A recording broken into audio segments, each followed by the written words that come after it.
This is the original Nintendo Game Boy, and I absolutely adore it. I've had so many memories, so much nostalgia is wrapped up into this handheld. When I became a dad, one of the first things that I thought was, man, I have all these games, all these things that I've had for such a long time that I can share that with him and we can re-experience a lot of this stuff on original hardware. Now, not everyone has that luxury. Not everyone has a Game Boy just sitting there, or a NES or SNES or whatever it may be. Sometimes people resort to emulation, and there's nothing wrong with that, but in today's day and age, to get something that's like this or a form factor like this, it's relatively difficult. Yes, you have the Nintendo Switch with Nintendo Switch Online. You also have the Steam Deck that's there for emulation as well.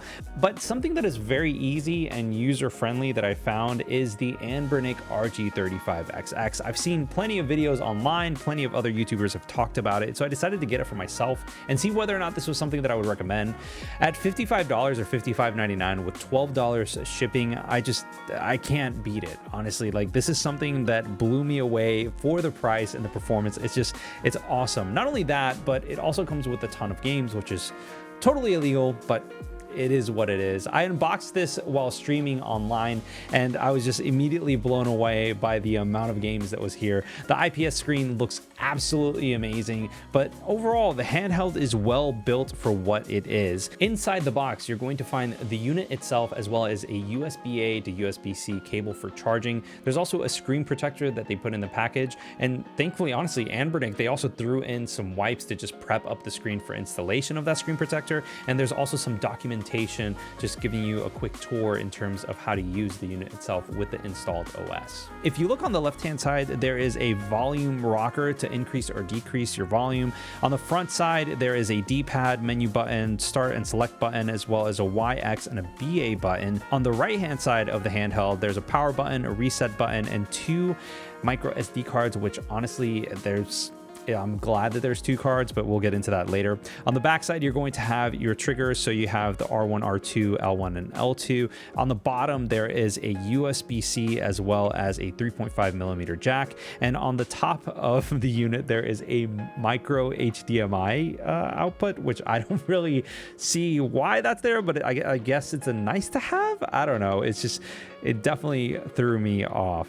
Inside of this thing, you have a quad-core ARM Cortex A9 CPU, as well as a PowerVR SGX 544MP GPU. There's 256 megabytes of DDR3 RAM, and you have a 64 gigabyte card that is sent already in this thing. The system that this runs off of is Linux, and there's a ton of games that are supported, including PS1, CPS, CFBA, GBA, Game Boy. I mean, the whole thing is there. You can pretty much emulate anything all the way up to PlayStation 1 without really running into any stuttering issues. There is a 2600 milliamp hour battery that's already in there, and this thing supports 2.4 gigahertz wireless gamepad or wired connection. It doesn't support Bluetooth, which is a bit of a shame for me, but it is what it is. There's also, like I said, the HDMI out, and there's also a vibrating motor function that's here apparently, or at least according to the description.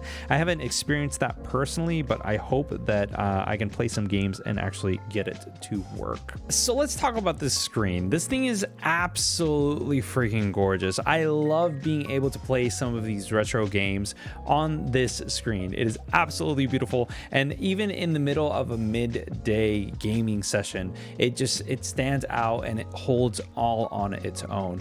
The buttons, although they are somewhat rickety clackety or whatever you want to go ahead and call it, it's okay. I don't really like the R1, R2, and L1 and L2 placement. I feel like it's a little bit off. I wish that it was a little bit more curved or something that just felt more ergonomic. I just don't really like the way that it's set up. And I know that there isn't that much space on the backside of the Anbernic RG35XX, but it still feels, I don't know, like it could have been implemented better. The D-pad, as well as the face buttons, the X, Y, B, and A buttons, they feel good. Honestly, they feel relatively responsive. With the D-pad, I feel like it's a little bit more sensitive towards an up input or a down input in contrast to a left or right input. I don't know if that's just me or my specific unit, but it feels like there's a lot of misinputs that come into play whenever I'm playing something that requires a lot of D-pad movement, specifically towards like fighting games or whatever it may be.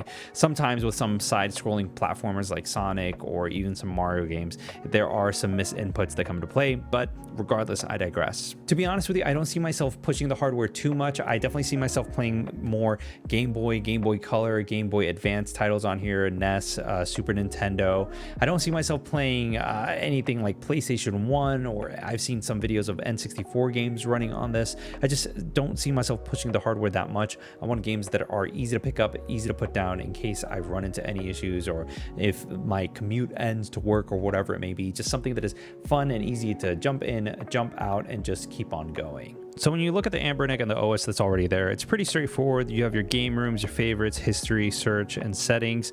The game room is nice because everything is pretty much categorized by whichever system you want to go ahead and use.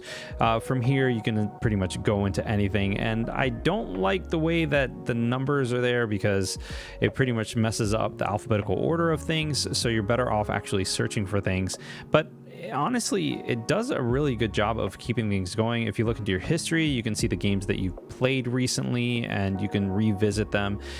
If you were to go into search, you pretty much type out anything and everything that you want to search for, and it'll pretty much filter it out based off of that. And in settings, you have your battery, you have your shutdown, date time, IO testing, there's a button sound that's there, icon. It's pretty straightforward in terms of all of the options that are there. I haven't had any issues with anything or like games crashing or anything like that. I have had some issues with like game performance for some of the PlayStation 1 titles, but overall it's not bad. It could be better, but at this point, all that I really care about is playing 2D titles on this handheld. When it comes to the OS that shipped with the RG35XX, it leaves a lot to be desired. And that's not to say that this is something that is poorly made or anything like that. It's just that the design reminds me of something that was made in like the late 90s or early 2000s, and that honestly you can't complain too much because it's $55. It's really cheap, especially in comparison to some of the other handhelds that are out there. But when it comes down to it, I wanted something that was a little bit more. I wanted something that just, I don't know, felt much more modern, and that's where Black Seraph's GarlicOS comes into play. After doing a little bit of research and seeing what other people have been doing with the RG35XX, I figured I might as well give it a shot and flash that OS onto an SD card and install it onto this handheld. Remember earlier when I talked about how I like the fact that this had 2 SD card slots?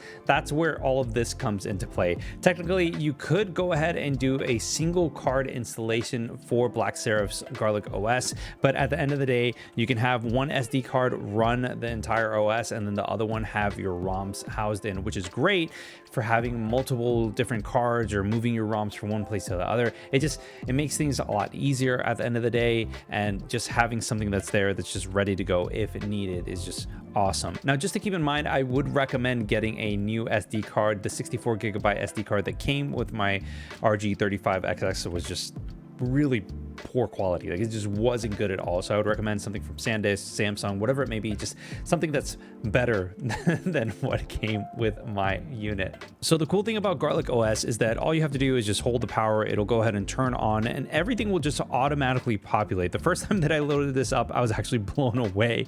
Now, it's pretty simple. You have your recent, your favorites, consoles, and RetroArch is obviously what runs everything. But if you go into consoles, it'll only show the games that are actually there. So if you don't have, let's say, for example, PlayStation 1, it won't populate there. The only thing that populates are the actual ROMs that you have that are there. Don't get me wrong, all of the BIOSes, everything is still there on the back end, but when it comes down to the games, if it's not there, you're not going to get overwhelmed with a whole bunch of emulators that are there to run the games that are there. Now, me personally, I only have Game Boy Color, and SNES that is here. My son has been playing a lot of different games, but when you go into it, you can pretty much start right back up where you were.